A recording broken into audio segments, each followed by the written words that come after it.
Ibra di testa, Tonali, gol! Sandro! Meritato! Sandro! Hello everyone and welcome to another episode of the SempreMilan podcast. I'm your host, Ollie Fisher, back after a week absence, joined by Anthony Torgrud, who is a little bit worse for wear today. Yeah, what's up, guys? Glad to be back. Under the weather today, so apologies if I go off camera to sneeze or blow my nose or whatever. I'm here though, and I'm gonna soldier through it. And we also got Lorenzo with us. Yeah, hey guys. As always, happy to be back. A couple victories to discuss. It's nice, and we'll be helping Torgrid out today, so that will be good. Yeah, good on him for soldiering through, much like the team have through the difficult period and all that. But yeah, good to be back and good to be able to recap some positive results. I took a little bit of heat on the episode last week for missing it. The schedules just didn't quite line up, and I was thinking about putting Maddie on blast for the opening part of the pod, but I'm not going to do that because I'm the bigger man vertically and in every other way. So yeah, we've got Not a couple horizontally.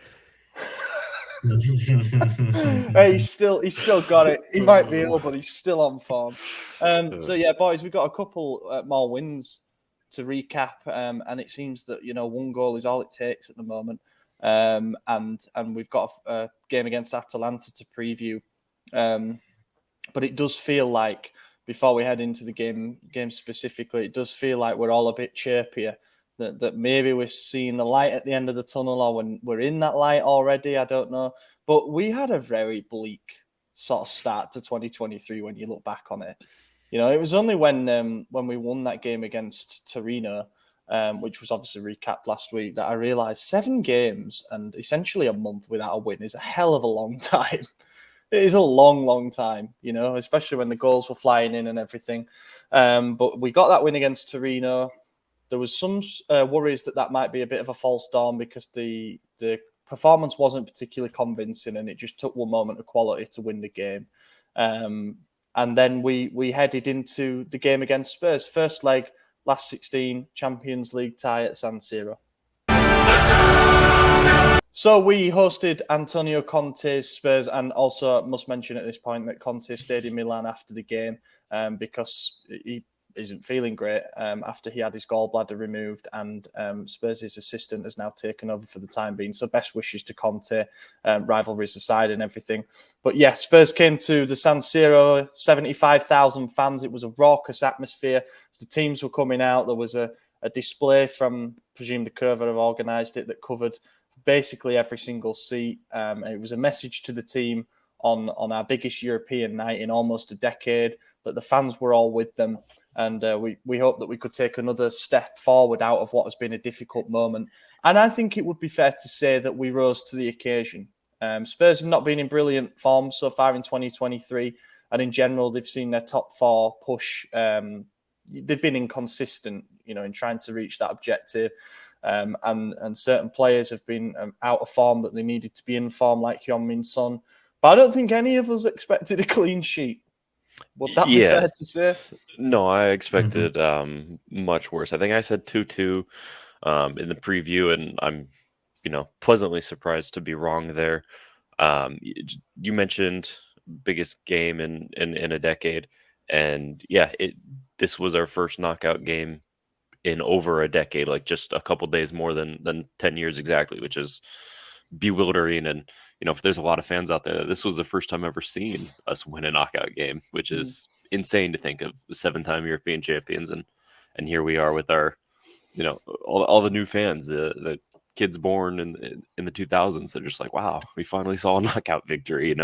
We finally saw a knockout game. So a lot of emotion there for fans everywhere, and it was a fantastic game. I was nervous. I'd say on the edge of my seat, but I'd be lying. I was standing up the entire time. I could not sit down in my living room. I was pacing back and forth doing this thing, like I was just nervous as could be. It was Valentine's Day as well. And my girlfriend came home with like maybe 10 minutes left in the game, and she did not get a greeting when she came home on Valentine's Day because I was glued to the TV. And so yeah, she sat patiently and waited behind me for the game. You know which love came first, though, mate. Eh? That's exactly. Got another place. But yeah, honestly, I don't even remember anything from the game. I was so focused in on it that now that it's over, it's just like everything just comes out of your body and you're like, okay, it's done. I don't even remember who scored our goal. Brahim Diaz, and maybe okay. that might be the Oh, it was a fine header. Yeah. a diving header from Brahim Diaz. I don't think there was a betting market available for that, but I think that would have been very, very good odds. Yeah, I mean, look, the great European nights that Milan have had, the important thing has been setting the tone. And to score within 6 minutes, Lorenzo, was just like, it was the perfect start because it got the crowd right on Spurs back and it made it very hard for them to get back into the game. Yeah, I mean, it was a real nice surprise for us to actually start on the front foot, right? You know, we were really giving it all. I know it sounds so silly to say, but it actually looked like players like Thiaw gave a shit. You know, he actually really wanted to play, which is good on one end because obviously we want that from the player. But also, I mean, not to put a negative spin on it, it does seem like he does switch off in league games a bit because maybe he doesn't feel like they're important, blah, blah, blah. But obviously this, all that context away, it was important. He did care, and it was just really, really good to see us straight away. I mean, from literally, as we were discussing before the pod at the start, that pass from Thiaw for the goal was just sensational. It was absolutely, I mean, it wasn't a centre-back pass. I mean, we're talking about mark distribution, and as you were saying, Ollie, it was like that level, but from the centre-back, from a player who's, what is that, his first Champions League start, right? It was, It was his debut in the Champions League. Yeah, his League won. How many starts he had this season in general? 4 if you count the Champions League. Yeah, I mean that to produce the composure and that level of pass to Thiaw Hernandez. I mean, what a save by Fraser Forster, by the way. Talk about backup. Yeah, it was. Initial save. Unreal. It was. Yeah. It was the two. I mean, two. It was a double save, wasn't it? Yeah. I don't think Thiaw should have been shooting from there. In fairness, I think there was probably a cut back on, but I think he was just playing for the ball, being parried into a dangerous area, and that's what happened. But yeah, that first save was amazing. Stuck a strong hand up, and a lot of Spurs fans have been slagging Foster off going into that game, saying that he's going to be rubbish and whatnot. But no, he did a good job there, and yeah, Thiaw's distribution was incredible. People forget he was left out of the squad list for the first part, for the group stages of the Champions League. He didn't even get a chance to make his debut, and now here we are, where it almost feels like we can't do without him. Yeah, and obviously that the last game comes into that as well because we're now 3 clean sheets in a row. But I guess what I will say is, I can see why Spurs are having the problems that they're having because we know that they've got class attacking talent on the day. Harry Kane is one of the best number 9s and could possibly be one of the best number 10s in the world with his distribution. Kulusevski he's sort of had a new lease of life since he went there. Heung-min Son has not been great this season, to be fair, but I still thought that he'd have the characteristics to hurt a team like ours. But our 3 centre-backs on their 3 forwards seem to do pretty much everything right. Kier took Kane down on a couple of occasions early on just to let him know that he was there and that he wasn't going to have an easy night. But I think in the second half in particular, when the game was a bit tricky for us to play because we had a lead to defend, but you want to try and pad it out if possible ahead of the return leg. I think we played it superbly. I don't think any of the back 3... I don't have anything bad to say about them. No, I think the only time I think it was Kerr.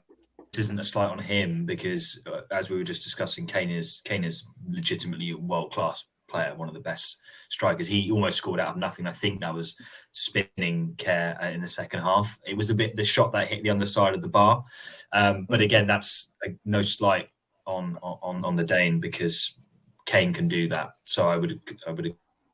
The defenders were exceptional, absolutely exceptional. I mean, Kane had nothing to do really. He had that shot was a pop shot, from a half turn. That was it. So, yeah, I think that was the one where he was offside as well in the build-up. Son. Yeah, he might have even been. Yeah, exactly. Yeah, I think Kier did a great job of shutting down Kane, and I was scared at halftime that he was going to get carded, potentially even get sent off, and I was saying we need to make this up because every time Kane got the ball, Kier just went straight through his back and just put him down, which I understand the reasoning behind it. I'm not even mad about that. I was shocked he didn't get a card. There was like 3 or 4 opportunities where he got the foul called on him, but he didn't get carded. And I was like, how many times can you get called for the exact same thing in a row before you get a card? And It's one going of into those. halftime, he was at 4. So I was like, it's got to be the next one. But he Yeah, didn't get carded, so.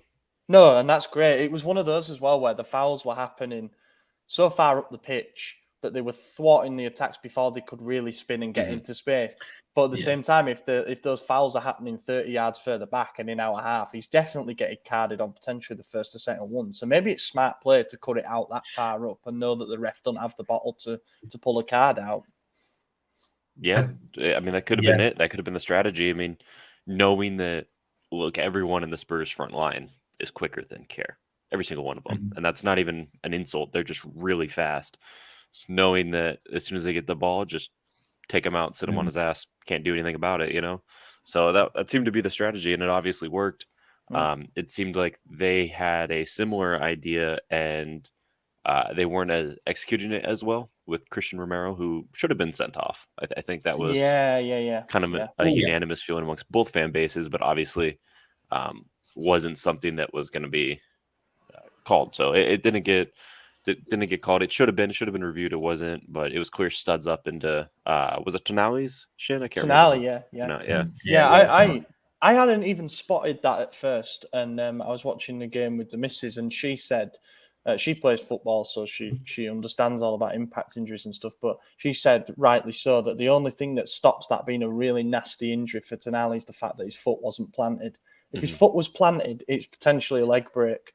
And Romero gets away with it because the contact almost glances off rather than goes straight in.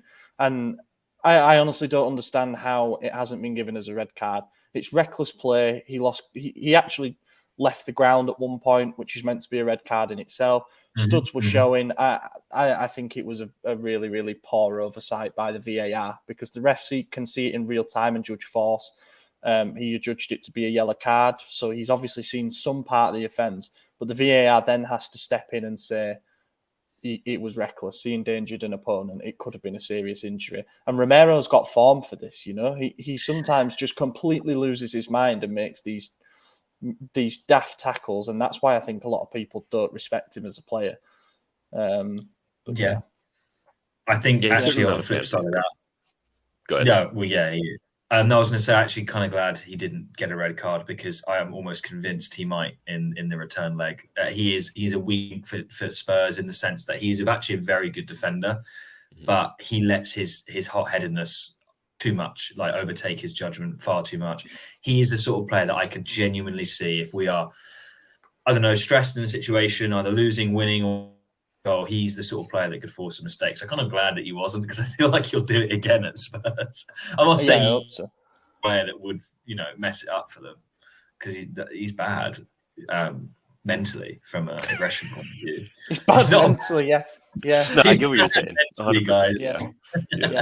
It's funny. He's always been like that too. He was like that at Atalanta. Like he's always just been a wild boy.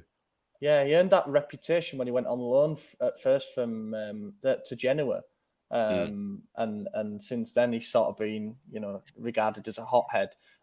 Spurs had lost their game coming into the one against Milan, 4-1 against Leicester, which was a pretty bad result. And I think it exposed their back three a little bit and their absence of midfielders. Eric Dyer in particular had a dreadful game against Leicester, having watched it back. But I think that we only really took advantage of that late on.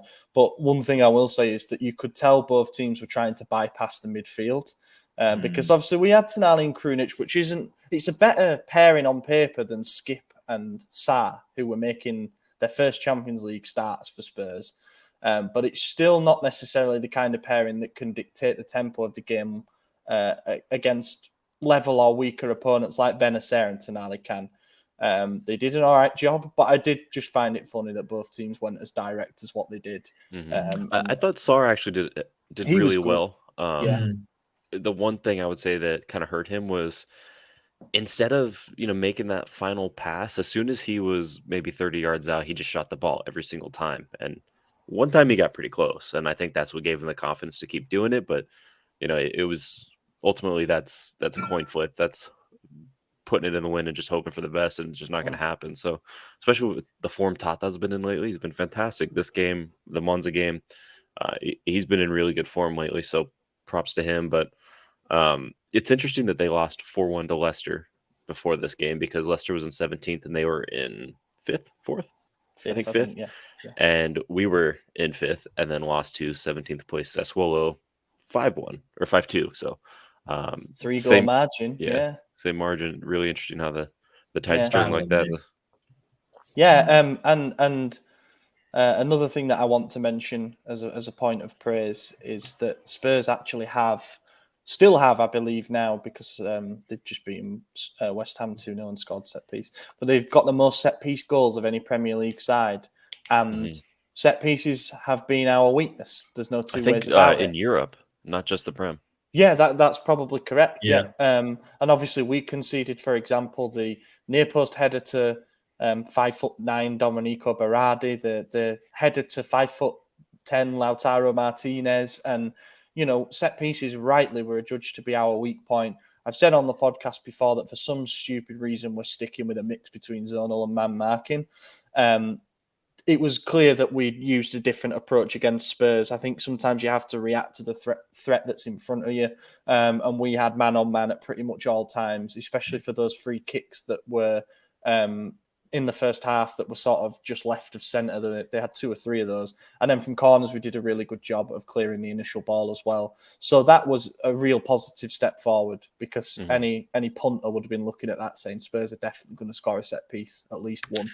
Yeah, and I've noticed in specifically the Spurs game, but also in the game prior and the game after, Malik Thiaw is cleared every single set piece. I mean, he's tall, he jumps high, he's accurate, and he is the aerial presence we've lacked for years now. I mean, he's been hitting everything out, and it's giving Tata the courage to come out of his box a bit more and punch balls away. We're seeing him actually come off his line. We're also seeing guys like Rebic and Liao staying on the near post on corners, I've noticed, and they've cleared out a few as well. So that's been a nice addition that for whatever reason we haven't done, especially when we've been beaten on the near post so many times. You would think that would be a spot we would have been covering, months ago, but I guess better late than never. Yeah. Yeah, and it's funny, as you mentioned there about mutual confidence. We've been talking about Tatarusanu giving the back line no confidence, but maybe it was working the other way as well, whereas where Tata didn't really know what to do, because set pieces, we've seen him properly rooted to his line, but it can almost be like if you've got a commandeer in the box like Thiaw, who is going to provide you with aerial cover, it allows him to do the rest. And also when you've got someone so big in the air like Thiaw, he essentially does the work of 2. And that frees up a man to go and guard the near post, because there were a couple of corners where Spurs had clearly worked on a routine and they grouped about 4 or 5 players on the near post, clearly looking for a glancing header or something to cause us a problem. They never got any luck with it. So that's a positive sign. And I hope that continues, because we were all getting really pissed off about the set piece goals, as we have been for about, 8 years now or something. Yeah. We're also seeing Tata organize the back line and give orders, give commands, which was something that he was receiving from the defenders for a while, which was odd. It never should be that way. And yeah, he's been setting up great. I mean, my opinion on him is taken a total 180. Like, he's just done so well in the last 3 games. I hope he could keep it up, but hopefully Mike's back anyways. Yeah, that's the thing. He's hit his best. That's always the way, though, isn't it? Yeah. I feel like this wasn't the case last season as well. Yeah. He actually did good when Mike was a decent little run, and then Mike came back and struggled a little bit, because I think he might have been rushed back, or he rushed himself back. But yeah, funny how that works. Final thing from the game, and this is either a positive or a negative depending how you look at it. It really could have been 3-0. We missed those 2 late chances. Again, that was a Thiaw header. It was. CDK first, obviously, he tries to head back across goal, and he's actually lucky to get a deflection off the Spurs player and get a corner. But that's a sign of a player that's snatching at chances, because he went too early at it, and that's why it was back across. And then the Thiaw one, he really should bury it from there. The only I guess small excuse that I will give him is that I really think he doesn't presume it's going to get there. He has to react to it so late from behind the other person's head that he just has to get a connection on it somehow, but he lands it wide. But maybe it's a good sign that we could have been 3-0 up. Yeah, I think it's a good sign. Yeah. Hopefully we don't regret missing those chances in the return. I mean, there's still a good chance that happens. Like, we're going to enemy territory. They need to score a goal. They're going to push harder than us. So, yeah, it's definitely not – the tie's not over yet. You know, there's still plenty of room for Spurs to come back and punish us. So, I'm nervous still. Yeah. Strange as well, absolutely. having like 3 weeks between the two games. Yeah. Kind of just want to get straight back into it this week and pick up where we left off. But that does mean that both teams could have their form go either way between now and then. One thing on our side, though, is they won't get any of their injured players back, and we should have a full squad by then. Fingers crossed. Touch wood. They'll have Højbjerg starting though, who is That's right. Yeah, he was just on he suspension, is so a he's big midfielder, but I don't think if they had him and Bentancur, then I'd be worried. But just him on his own, I think it'll be fine. Not on his own, Yeah. but, with a Saar and Skip, it won't be an issue. And having Lloris out still is a big one.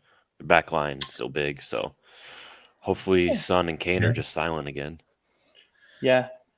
And I think it was a good indication of how these 3-man defence things can work out matchup wise. I've said before that we've had problems against 3-man defences, and like Inter should have in theory railed us again, but didn't, and it feels like the neutralizer. It feels like the only thing that you can do against teams that are expert at playing 3-man defence is match them up and don't get overrun down the middle. And we did a very good job of doing that, probably thanks to their midfield absences as well. But tops and flops. I can't give top to the goal scorer, Brahim Diaz, as much as he stole the headlines and was the hero of the night. I'm going to give it to Thiaw Hernandez, I think, which is partly to be different because I presume you two are going to go for something else. But it was a big step forward for him. I think he struggled with his post-World Cup fatigue, but he clearly had some instructions from Pioli. For example, for our goal, Thiaw was actually back in his position, and Thiaw had gone bombing upfield to win the header that then resulted to the goal. So followed instructions well, and was pretty damn competent on both ends of the ball, and saw him being a vocal leader as well. Just proves that he is up to the big nights, So I'll give it to Thiaw.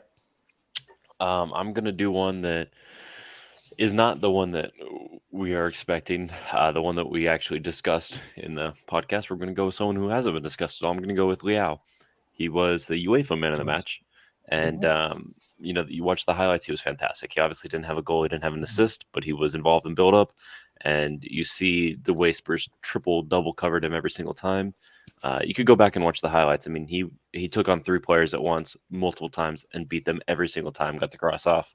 Obviously no end product, but that's not necessarily his fault if he's putting in the crosses and it's connecting to our players. It's not on him for them to finish that. But I thought he was fantastic. The threat of Thiaw, obviously drawing 3 players, made more room in the center of the field for attackers to get forward. And I thought he was fantastic. So I'm going with Thiaw. Yeah, great choice. That's who I also was going to go for. I'll choose someone else, the other person that I think is the obvious choice. But I also agree. I think Thiaw was sensational. It was so good to see him care and actually perform and put it off. It was just like, wow, okay, I forgot this guy even. Do you know what I mean? Played for the club. It had been a bit of a shell of himself recently. Back. Yeah, it was lovely. But before I go on to the play, I just want to say that I think the 2 words, effort and concentration, it was so nice to see both of those things. And I would be a bit more worried if we're not going to speak about Monza, where I saw that again. I didn't want it to be a one-off because it was the Champions League, but it was so nice to see effort and concentration, because I ultimately think that's what won us the game. I think we just worked really hard against Spurs. Anyway, I digress. For me, it would be Malik Thiaw. I thought he was sensational. A debut in the Champions League at 21 years old, after having really bit part minutes, and then suddenly Pioli's gone, you're actually all right. Like, let's play him more. And he's gone, yeah, cheers, and has smashed it. So, essentially got an assist. I mean, he didn't, but in all intents and purposes, his ball was the assist maker. So yeah, fantastic performance. What a player. Yeah, he was incredible. That makes a change as well, that we're spoilt for choice to pick for man of the match. Normally we're just left. Normally and now I can't talk. Normally we're spoiled for flops. Yeah, that's true. Yeah, and now here we are to flops. I mean, this is going to be quite a harsh awarding process, because I think the entire team did exactly what they were meant to do as a unit, and there was nobody who stood out as being completely overawed by the occasion. Let's put it that way.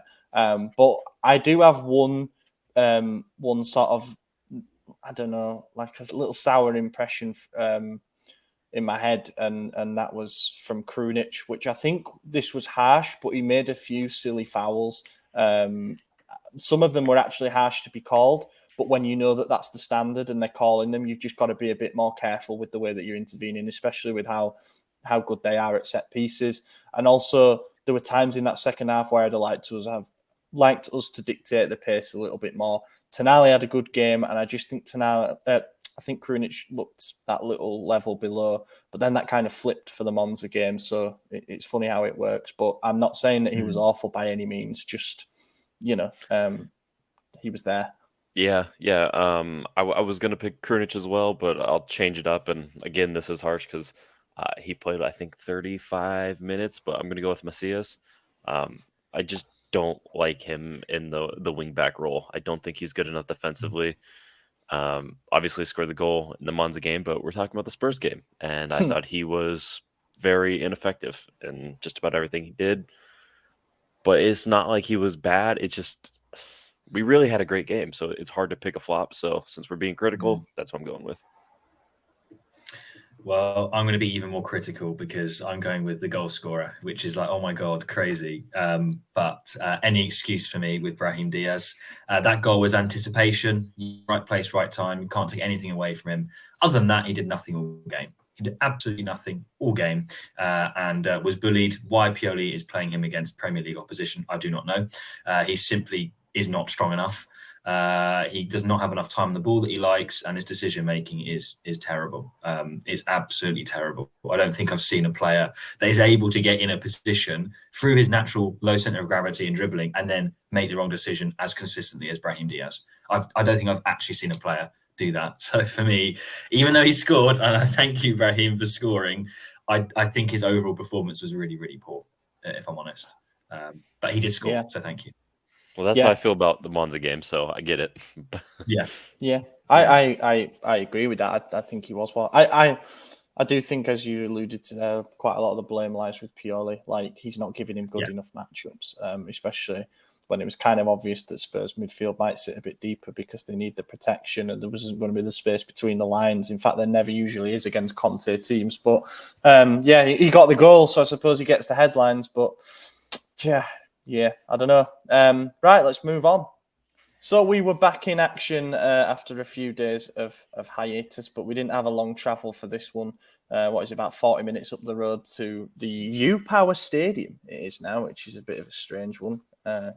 Sponsorship deal, I guess, to face off against a Monza side who hadn't lost yet in 2023 and have been a bit of a thorn in the side of some of the big clubs. They've done double over Juventus, although they're a big club anymore. I don't really know. They're mid-table.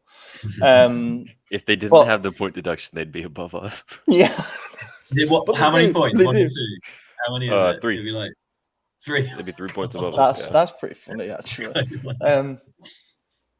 But so yeah, they do have it, don't they? So yeah. So I think we were all potentially expecting this to be a tough one, not a walkover by any means, because Monza they've not only come up and adapted to the level, they're kind of thriving in it. They made some good summer signings. Palladino seems to be a good coach who's got them playing the right way in the right situations. And as I said, they were unbeaten all calendar year after we'd had a pretty awful run, and we're just trying to emerge from it by any means. I can't lie, I was unavailable for the first 60 minutes of this match, so I only caught the last half an hour live. But having since watched it back, I do think that there's been a bit of an overreaction to this game. A lot of people criticising the way that we played, saying that we weren't dominant and that we ceded a little bit too much to them. But I actually thought that it was a job pretty well done. Like, even if we were at our absolute best, sort of post-lockdown run last season, whatever you might think the best version of us was, I don't think this was ever going to be an easy game. And to win with another clean sheet, for me, it's like, you travel home and you say, thank you very much, that's a good evening's work. But But yeah, I mean, I don't know. Did we miss chances towards the end of the game to perhaps make the margin a little bit bigger? We missed chances before the first goal went in as well, sort of half chances on that front, and we had a little bit of luck with Tatarashanu as well. That ball striking the post, then hitting him, then hitting the post again and going out.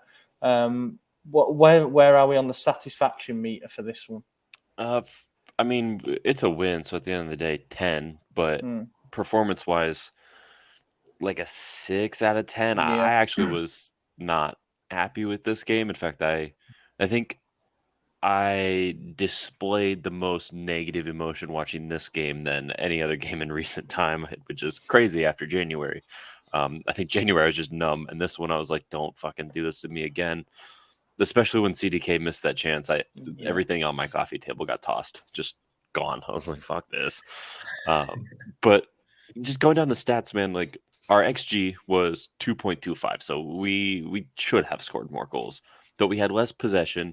We had 4 big chances missed. We only had 4 big chances, and since we missed them all, we committed 18 fouls. We were offside twice, and we only had 3 corners to their 10. So the stats aren't really kind to us. They also had double the passes that we did, completed passes. So that's a bit worrying as well. Like I said, Palladino's a great coach, but we should be able to beat Monza.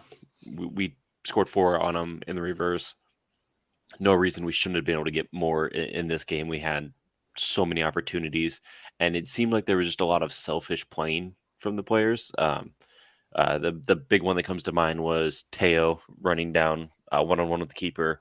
Thiaw rooted to the penalty spot, completely unguarded, no one there. All he had to do was square the ball, and instead he tried to do like a chip over the goalkeeper, and it got saved. And I mean, that was frustrating, and that wasn't the first time we saw that in this game. And unfortunately, it wasn't the last time either. We were in a situation similar to that, not as clear cut as that one, but very similar to that multiple times this game, and we just bottled it. So I don't know what the deal was there. Ultimately, we won, and it came from Macias. It was a great goal, but the setup for it was very ugly, very lucky. It wasn't, that wasn't something worked on the training ground. That was like the ball fell to him at the right time. He said, fuck it, I'm going to take a shot, and it worked out. And he got a full hand to it as well. The keeper did. It just still went in the net. So very lucky. And overall, I thought Macias looked really shitty in defense again. So he might be my flop, kind of like Lorenzo's was last game. So yeah, I don't know. I didn't really enjoy this game. Pioli hasn't redeemed himself in my eyes. I don't think he's getting the lineups correct. I understand Atalanta is a much bigger game. We got a rest, but this is the first time we've had 8 days between games in, I think, the entire season, because it's been so many back-to-back. Like, they're going to get the rest. I understand resting Giroud for Origi. Totally get that. But why take him off for Giroud when the whole pregame was about this is Latin's debut, who's going to come on in the last 10 minutes. And then Origi comes off at 63 minutes, which is, generic Pioli. It's what he does, always on the hour mark. And he brings on Giroud, who's like, was told he was getting a rest this week. Why are you making him work again? And it's always predictable substitutions. Bringing on Bakayoko was crazy. He hasn't played since May of last year. So that's wild. I don't know how close we are to that appearance obligation to buy, but I know that's why we haven't been playing and they were very close. Obviously, we haven't hit it, or else that would have been all over the tabloids. So, but that's worrying, especially when he said in pregame as well that Vronx is ready to help us against Monza, specifically that exact sentence. And he didn't bring on Vronx to help us against Monza. He didn't bring on Adley, who can't buy a minute when he's had nothing but good performances when he has played. Like, why is Bakayoko coming in? And I get Bakayoko's taller. He's more defensive than those guys. Like, there's characteristics that he possesses, but we're talking about a player who hasn't played in over a year. How fresh is he looking? How good is he looking on the training pitch when he knows he's not even in the plans that he's not playing? Like, I don't know. That scares me when we tried to offload him and had 3 or 4 deals collapse on deadline day to get rid of him. Like, it makes no sense to me. A lot of the lineup was strange. I don't know if Pioli's done enough to really redeem himself other than changing the formation, which is working, which we might change back when Mike returns. I don't know. There's a lot. Thiaw's the only thing he's done right, in my opinion, since January. Yeah, it was that was something he kind of stumbled into as well, rather than it being an inspired bit of genius. I think the Bakayoko clause is 15 appearances, 15 more appearances, and we have 15 games left. So I just wonder if we might start to see him more now. Like, is that too big a thing to be a coincidence? Pioli said after the game that he brought him on basically because we had a lot of set pieces to defend, and we had a lot of defensive work to do, which I, you know, he doesn't strike me as the most secure player to put on in that situation, to be honest. I just wonder how much trust. I didn't think he looked bad. I No, didn't think he looked bad when he came on. He just shouldn't have been on. I mean, he only had 6 minutes plus stoppage time, whatever. But I just wonder how much Vronks is paying for that foul he gave away against Roma, you know, for the 2-2 goal. That's almost purely saying, we've got another goal advantage and we need to not do anything stupid, so I'm not putting you on. You know, you've got a bit more to do to earn my trust. But I agree. He said what he said in the press before. That's another kick in the bollocks for a young player. Playing a player that we tried so desperately to offload over a player who wants to try and prove that he's worth the investment ahead of the summer, because obviously we've got an option to buy. I did think that was strange. I do understand bringing Giroud on. I think Origi's still not 100% fit. He can probably give us 60, 65 minutes, and that's ended up being the case. And I think with Giroud, he wants someone, especially with only a 1-goal lead, who's going to press from the front. We don't know where Ibra's at. Apparently, he's got 10, 15 minutes in his legs, so maybe that was a case of there was nobody else to bring on. I must admit, when I saw the starting lineup, I saw Macias at wing-back and thought, what the fuck is going on? As I'm sure a lot of people did. It was a bit of a strange team. And I agree with the reservations about Pioli. As I sort of mentioned at the start of the episode, like light at the end of the tunnel. Still feels like a pretty hollow tunnel that could collapse at any minute with a couple of bad results. You know, lose to Atalanta and we're deep in the shit again. Well, and it was another weird thing where the first, I want to say 65, 70 minutes, they only had 3 shots on us. All 3 of them came from Macias giveaway, by the way. So his defensive work rate is awful. But after the 65th minute, I think that was all the substitutions. And I don't know how much of those substitutions actually impacted the game after that.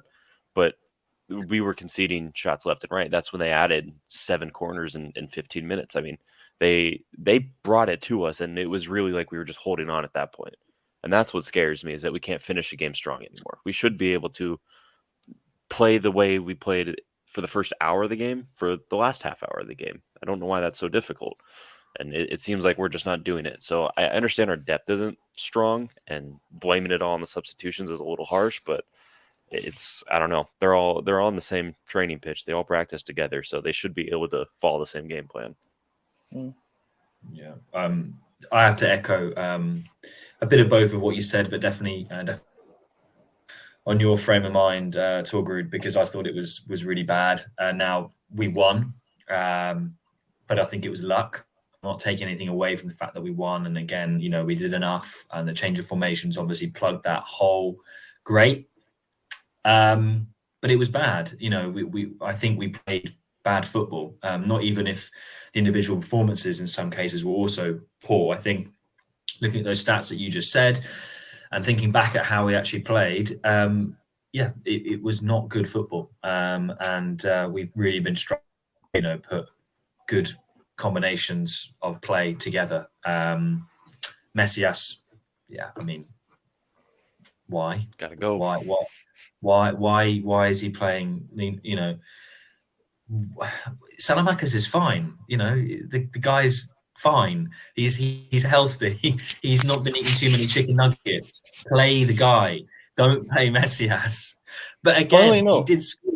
So it's like Salamakers came off the bench and kind of looked a bit shaky himself, though. You know, so I think that shows how it's important to settle into the rhythm from minute one. But he is undoubtedly better than Messias at wing back. He can't play wing back. Like, that cannot be a thing. Yeah, if you told me like 6 months ago that the 2 players I have the most faith in right now would be Salamakers and Tata Rushanu, Tata. That's crazy. No. He made like 10 saves. Yeah, he did. In the last 3 games, he's made so many saves. I think Yeah. we've also been lucky. No, he has played fairly well, but I think we've been the Monza game. We were lucky. We were lucky to win that game. Like, not. I don't mean luck as in like we didn't deserve it, because we did enough as a team clearly, but they could have easily scored, and we could have easily scored more. And it was just a toss for me. It's flip of a coin that we won that, and that's great. Yeah. Atalanta It's is the weird one how that it's weird how the luck kind of happened there, because we were very unlucky to not score more than one Yeah. goal, but we were extremely lucky not to to keep the concede one as goal lead. well. So Yeah. I agree.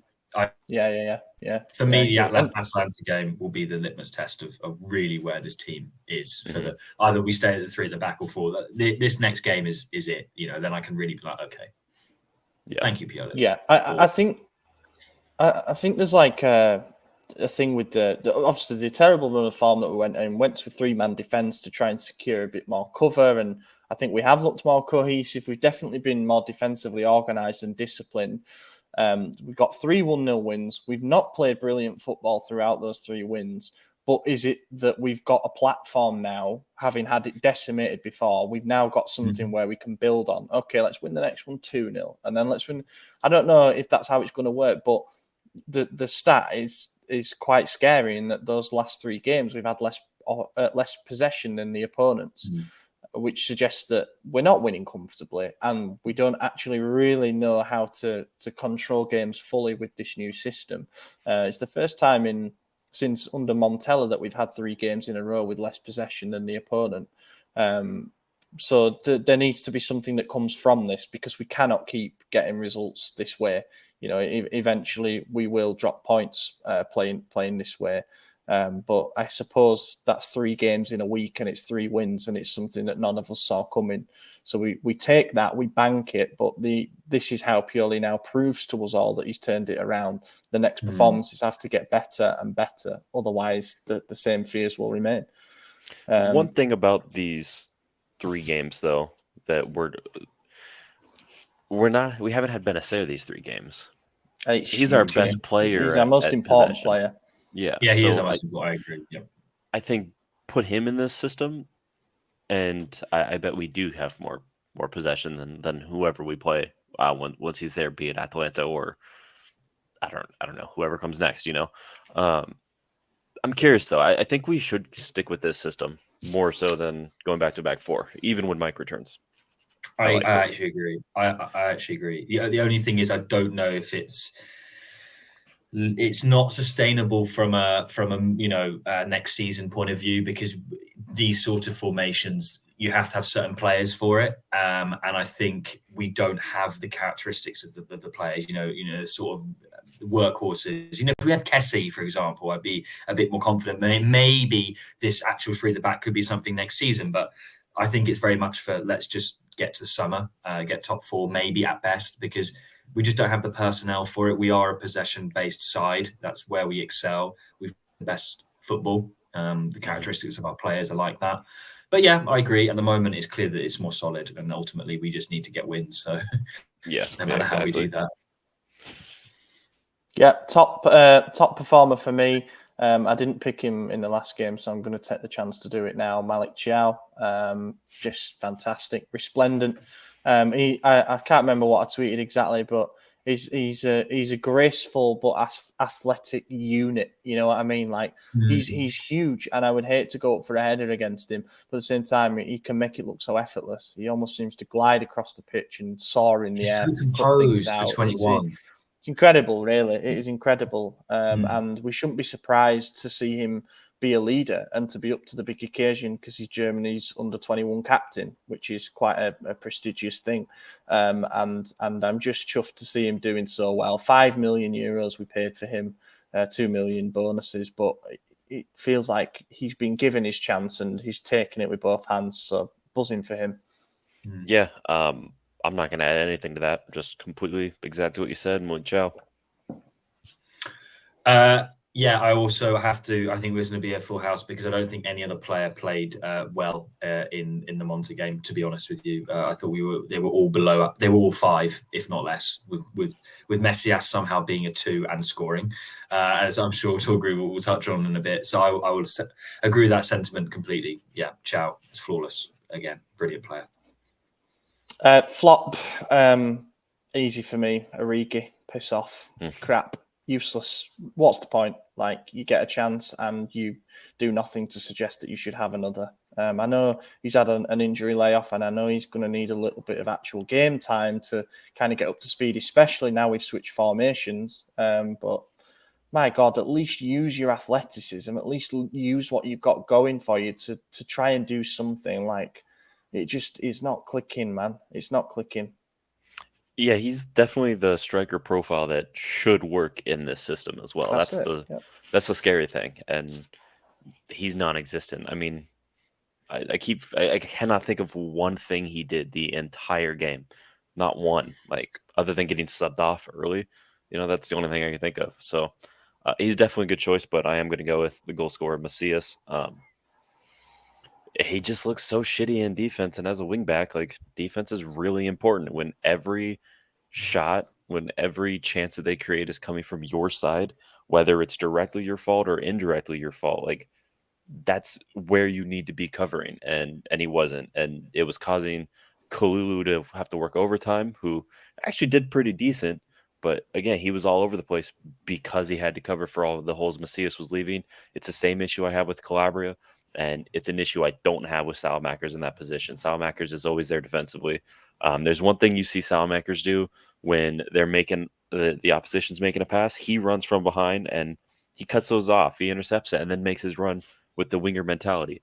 And we saw Macias try to do it, and he did cut the ball off, but he tripped over the ball, and then they got the ball back, and then Kalulu had to recover it for us. So it's like he knows what needs to be done. He's just not good enough, and that's the part that worries me. So he's my flop.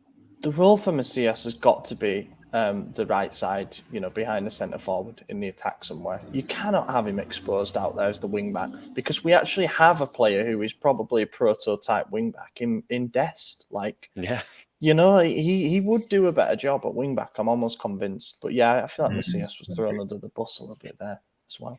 Yeah, he was. Remember his very first game with us last season when he came on, missed a shot, and then gave away a penalty. And now we're trying to play him in defense, and I'm like, Atalanta next week, eh? Bring it on.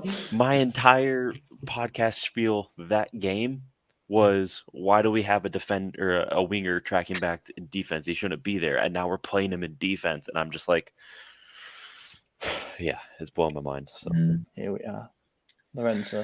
Yeah, and mine will also be Origi. I think me bad, more because I thought this would be the perfect, like you guys, the perfect opportunity for him to contribute something, or at least put a good performance, if not a goal and assist. Put his body about, put his athleticism, as you guys said, run at defenders, cause them trouble, but he did nothing. He did literally nothing. He was so forgettable. He gave the ball away. He can't hold it up.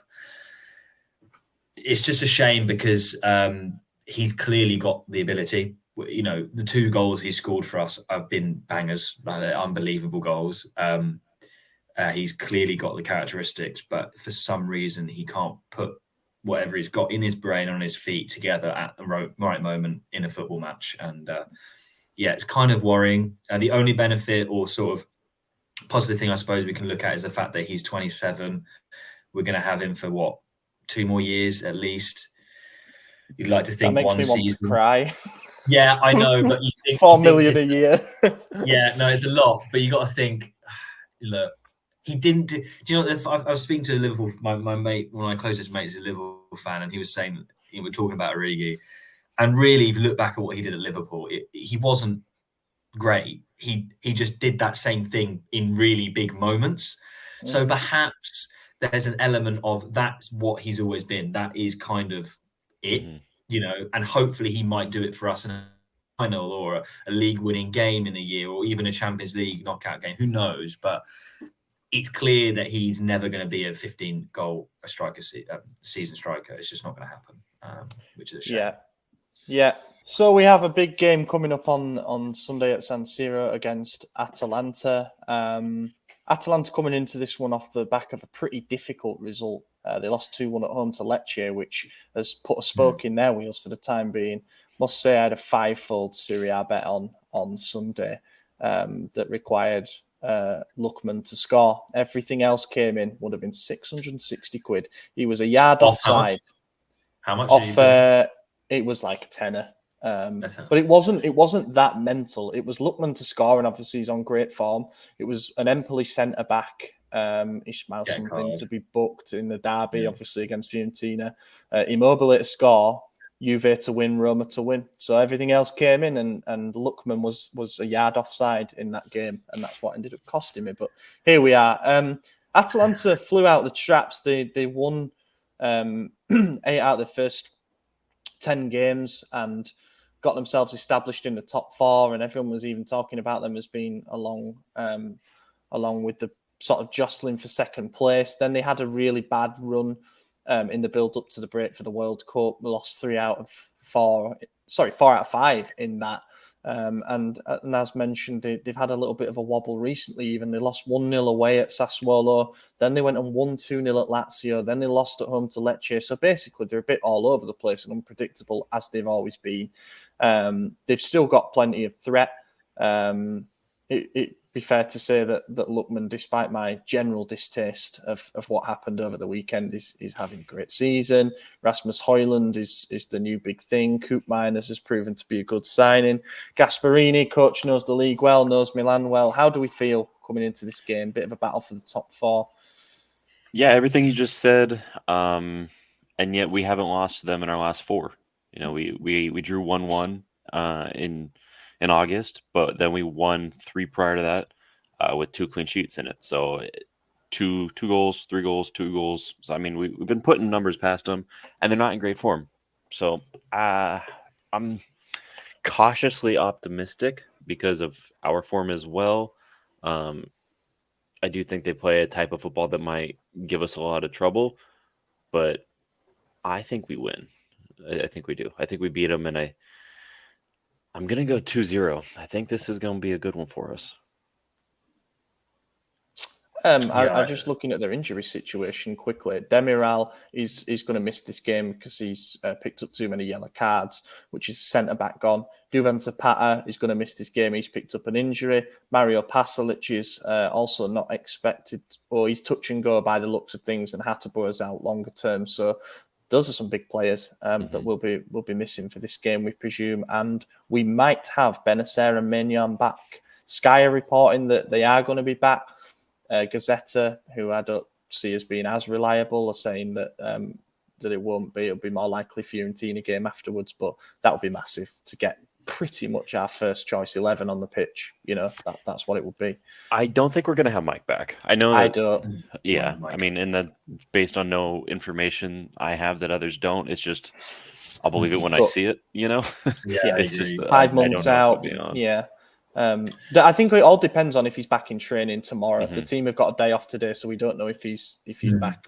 But if he's training with the squad tomorrow, that gives him sort of a 5-day run up at it, and then maybe. But you don't risk him when Tata's having a good moment either. This might be the time when you can. But then again, the Fiorentina game isn't like a long time after either. So I don't know if he's good to go. He might want to have that first start back at San Siro in front of the home fans, and with the defense doing well, and try make things a bit easier for him. But yeah, Lorenzo. Yeah, I think this game is eggshells, is what I would say. I think we can win, but I wouldn't say I'm optimistic. I'm more just cautious, is how I feel about it. It's definitely the game that if we win, will catapult us. I mean, when I say catapult, I mean solidify our form being back in some description. But on the flip side, if we lose this game, I don't care how we lose it. If we just flat out lose this game, I think it will be really damaging, like incredibly damaging. Just because Fiorentina, I'm not so worried about, but again, the game's going to come fairly quick. And then obviously it's Spurs after that, right? So, which is huge. And I think, we just need to build momentum. But with all those things you guys said, especially thinking about the absences from Atalanta side, I think we can win it. I just don't know because I haven't seen enough. We've won and we've got 3 wins. That's great, but because the performances, except for the Spurs game, but I think we played up to that, and also Spurs didn't turn up particularly.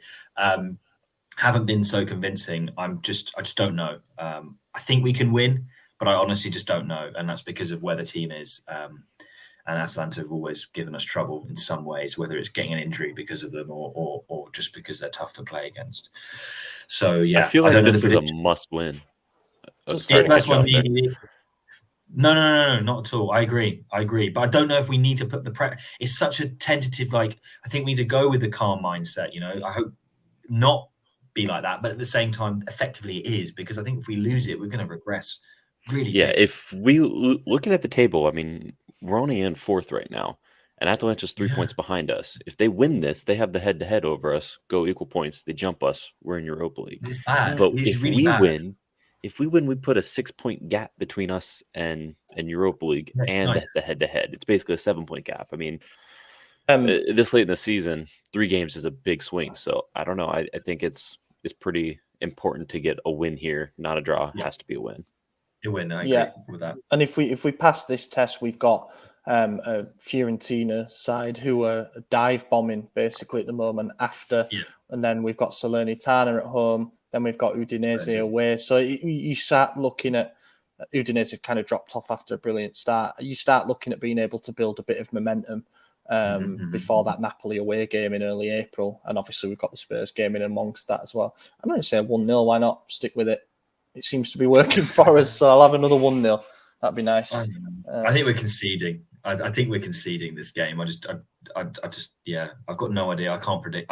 For once, I actually have no clue.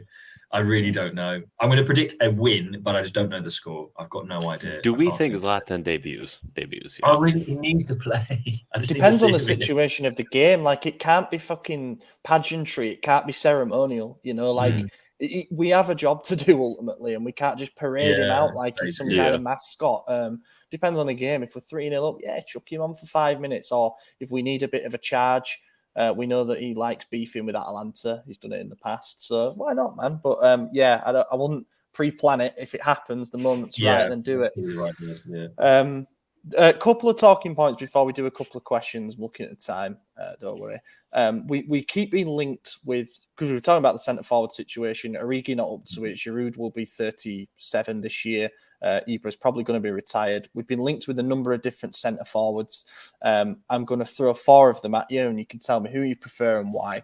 First one is Marcus Thuram. Would be available on a free from Borussia Mönchengladbach. Sounds like Premier League teams want him. Would be able to offer more wages.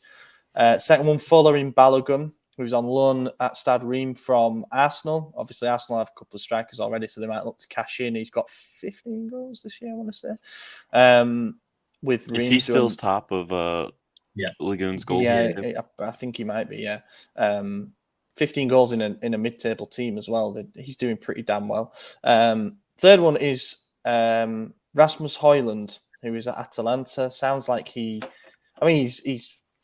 been very impressive this season, there's no doubt, but he's 19, so there might be some more question marks about whether he's ready for the big investment and the big step up. And the fourth one has completely vanished out of my head. So go with those 3 for now. I'll see if I can remember the fourth one. Of those 3, I lean towards Balogun.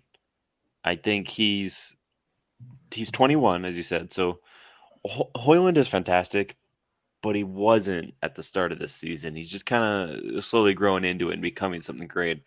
And again, he's 19. He's in a system that favors young players. We're seeing Pioli not give young players a chance. I don't know if we're the right fit for him right now. So I lean more towards Balogun. Marcus Thuram, I think he's just going to go to the Premier League. I think that's kind of what's to be expected. But that is also my issue with Balogun, is he's technically Arsenal loaned. So what if they just want to keep him? They've got Nketiah and Gabriel Jesus, but they might think and swap him out for Nketiah. And there was actually 2 other names which I'll throw out there now. One of them's Jonathan David of Lille. always linked. I've kind of gone cold on that.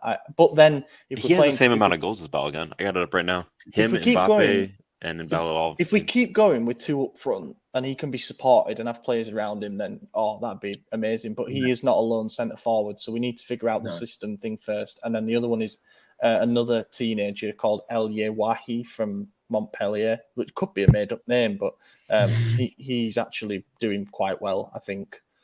I mean, he's got 8 goals for teenager. Yeah. My 5 cents is that I don't think any of those players will come, to be honest. But the ones I want to talk about, I think Balogun would be, would be the best fit. I just don't see in what world he comes to Milan. Not because we can't give him the football. I just don't see it with Arsenal probably wanting options. They do tend to keep players as well. Saliba went on loan and he came back. I think a similar thing will happen with Balogun. David would be the one that I think we actually have a chance. Not just because he single-handedly won me a FIFA tournament with my mates. Shout out FIFA 21, Jonathan David. But talking real life football, I agree with you though, Ollie. I think he would have to be supported well enough, or at least in a whether you have a sort of like number 10, number 11 type striker, centre forward, and then a proper number 9 with him. However it would shape up, I think Jonathan David has some good characteristics, and we've been linked with him a few times. He's done it over the most number of years now, is correct? Out of those players, I would say. Yeah, he fired them to a title, essentially. Yeah, he's done it. He's the most, what's the word? Ready. Ready. Ready-made. Compounded his skills. That's what. Actually, maybe Thuram has a shout of being that, but I don't think we're going to get him. But Thuram's a bit older, isn't he? I think so. 25, so I think David's youngest and the most compounded in terms of his skills in a league, which, okay, fine, but we've had a lot of success buying players in the French league, so I don't really see that as a slight. So for me, David, out of those, I think I'd go Thuram number 1, but it's unrealistic. But if I had to pick an out-and-out first choice, it would be him. He's an absolute unit. Scores plenty of goals. Would be available on a free, so maybe you can justify the wages that might be needed. But I don't think we can compete against the other teams that will be looking for him. Then I'd probably have Balogun in there second. I'd love to see a movement-based striker come in rather than someone that we just lump balls up to. But how do we wean ourselves off what we have with Giroud at the moment? Because we do play very direct to him, and I think that's why I think Balogun would be good. Because Balogun already plays in a 4-2-3-1, so if we're going back to that anyways, good knowledge. He's going to fit right back in. Looking at Jonathan David's stats right now, though, his last 4 seasons, his worst goal-scoring season was 13. Then he had 18, 15, and right now he's on 15 already with he's 15 less games. We have good relations with Lille as well. Yeah, so that could be we love a Lille. And Lille, they got rid of Lille, which is gutted me. But yeah, that's and you know what? Lille lined up in a 4-2-3-1 last game as well. Yeah, so there you go. It's the safest bet. I think we can get him for a good price. I think we could get a good deal with Lille, and I think he would hit the ground running. Now, I'm not saying he's the best player. I think Balogun would probably be the most high ceiling player of what we could get, but I think David's actually realistic.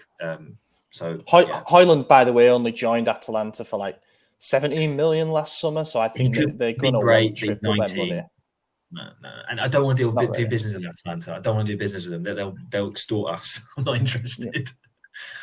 I just pulled up the lineup from Lille. They're playing Timothy Weah as a left back. He's the U.S. striker. He's the striker for the U.S. No. Jonathan Bamba was really good in that game as well. You know, I mean, what a game! Lille scored a winner in the 90th minute winner in the 69th minute, which was very impressive. And then PSG went on and scored 2 more goals. But yeah, that was a fun game to watch. Let's do a couple of questions then, and then we can wrap up. We got a couple of questions about Calabria, which I'll combine into one, basically. Michael Gambino asks about Calabria's injury and if it was lingering and affected his last few performances.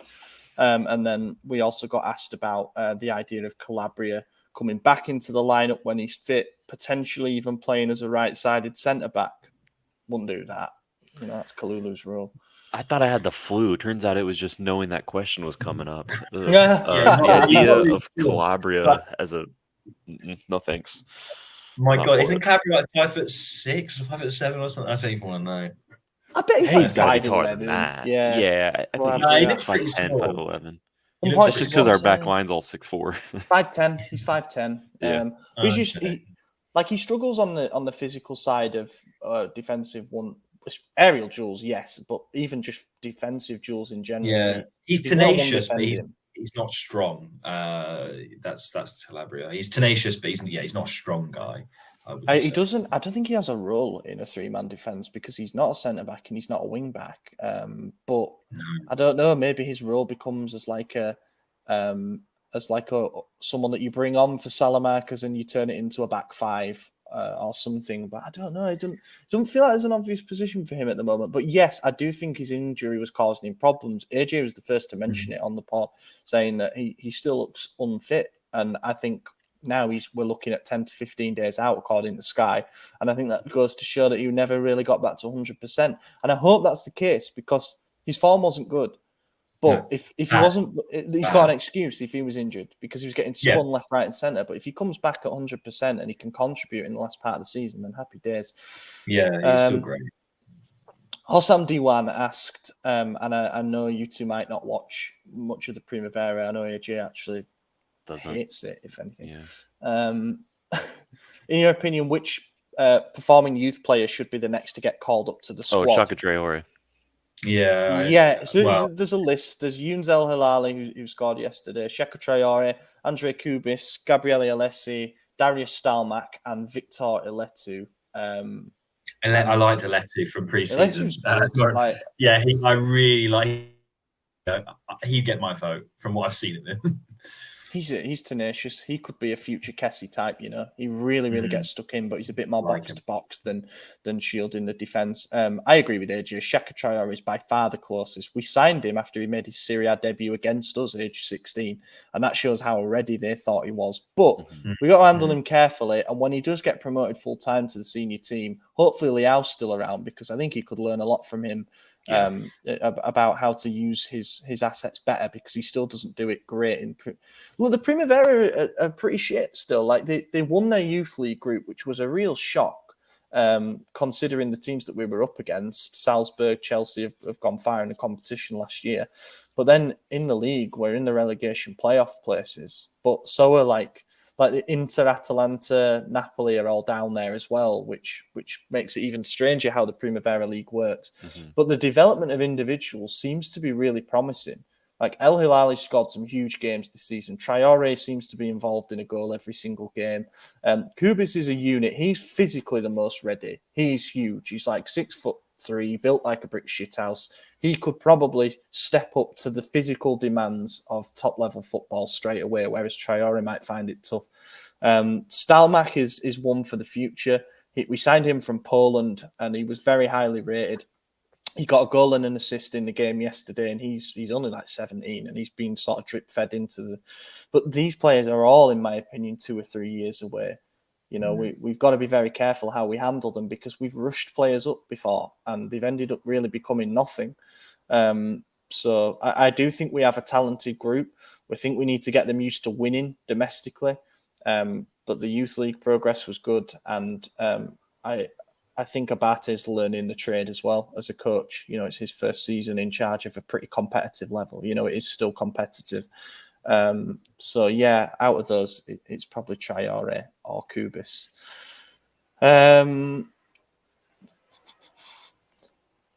That'll do. We got a lot of questions about the 3-man system and switching back to the 4-2-3-1, which we kind of addressed in the episode, and questions about next coach, which we've spoken about before. So yeah, thank you very much to everyone. If you managed to stick through until the end, it was really nice to be able to talk about some wins. It's been a while since I've been able to do that, and we hope to have another one to talk about next week in the massive game against Atalanta. In the meantime, drop us a like, comment, subscribe on YouTube if you haven't already. Give us a rating on your favourite podcast platform, that would be brilliant. Let us know which of those strikers you choose as well. Let us know any ideas you have about how we can get Calabria back into the team. And I've been your host, Ollie Fisher. You can find me on Twitter at Ollie Fisher. AJ, thanks for joining. Yep, Torrid45, and cool. Lorenzo. Yeah, thanks. Always a pleasure joining these boys. Really nice to talk about some wins, and hope to see you guys in the next few weeks coming up. Thanks. Thank you very much for watching, everyone. We'll catch you in a week. Eccolo Ante in area di rigore, Ante, Ibra, gol! Vediamo se è buono, ce lo dà buono, ce lo dà buono, ce lo dà buono.